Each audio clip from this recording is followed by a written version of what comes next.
Class 6 third summative evaluation Bengali অর্থাৎ বাংলা বিষয়ের যারা প্রস্তুতি নিচ্ছ তাদের জন্য একটা সেট প্রশ্ন দেওয়া হলো।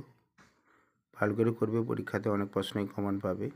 অনুসন্ধিৎসু কিশোরটি সাগরবেলায় কি কুড়িয়ে তোলে? নানান রঙের নকশা আঁকা ঝিনুক। ননিদার প্রথম ওভারে তৃতীয় বলে রূপলীর ব্যাটসম্যান ক রান নিয়েছিল? পয়েন্ট দিয়ে 4 রান। সুধীরবাবুর কপালের ভাঁজ কিসের চিহ্ন? বিরক্তির চিহ্ন। দুই জাতি ভাই সমান মরে, কখন দুই জাতি ভাই সমানভাবে মরে? দেশে মড়ক এলে। যতীন দাসের প্রথম এবং দ্বিতীয় ছদ্মনাম কি? প্রথম রবীন, দ্বিতীয় কালীবাবু। আমরা ঘুষাবো মা তোর দৈন, আমরা বলতে কাদের বোঝানো হয়েছে? আমরা বলতে এখানে বঙ্গ সন্তানদের কথা বলা হয়েছে। ইন্ডিয়ান ইন্ডিপেন্ডেন্স লীগ বা ভারতীয় স্বাধীনতা সংঘের প্রতিষ্ঠাতা কারা? সুভাষচন্দ্র বসু ও জওহরলাল নেহেরু।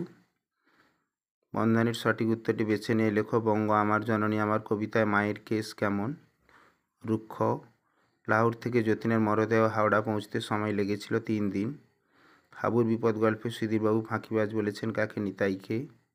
ধরাতল কবিতার কবির নাম কি? রবীন্দ্রনাথ ঠাকুর। গাঁইতির মতো ব্যাট চালায় বিষ্টু।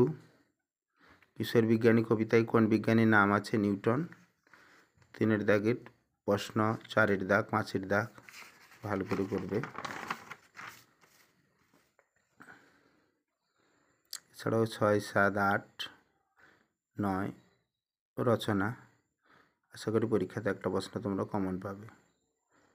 এরকম সুন্দর সুন্দর কোয়েশ্চেন পেতে অবশ্যই তোমরা চ্যানেলটিকে সাবস্ক্রাইব করে রাখবে। Thank you.